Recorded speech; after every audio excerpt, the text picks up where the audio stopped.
CST, une nouvelle qui a attristé l'ensemble du monde du football français tant l'histoire est terrible. À seulement 23 ans, le footballeur Ignatius Ganago vient de vivre un drame familial absolument insoutenable. Le natif de Douala au Cameroun a perdu sa fille, âgée seulement de 4 ans. D'après les informations sorties dans la presse française, cette dernière serait décédée des suites d'une maladie et le joueur qui évolue actuellement pour le FC Nantes a dû s'envoler pour son pays natal afin de se rendre auprès de sa famille le 14 février dernier. Une épreuve terrible, mais face à laquelle Ignatius Ganago a su trouver la force de revenir assez rapidement puisqu'il était déjà de retour sur les pelouses du championnat samedi 4 mars dernier pour le choc entre son club de Nantes et le Paris Saint-Germain. Une rencontre au cours de laquelle il a brillé puisqu'il a inscrit un but face au joueur de Christophe Galtier. Forcément très ému, il s'est exprimé après la rencontre et son message a été particulièrement touchant au moment d'évoquer sa célébration pendant laquelle on l'a vu pointer les doigts vers le ciel.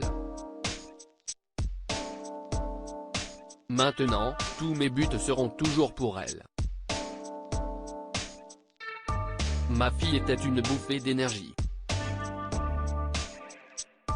Elle était toujours joyeuse.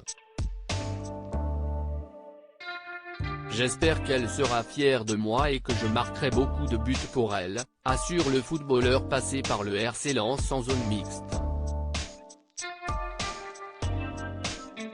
Tous les jours, avant d'aller à l'entraînement, CST compliqué de se lever après la rencontre, Kylian Mbappé a eu un beau geste à l'encontre d'Ignatius Ganago, en lui offrant son maillot, ce qui l'a beaucoup touché. Il m'a donné beaucoup de force.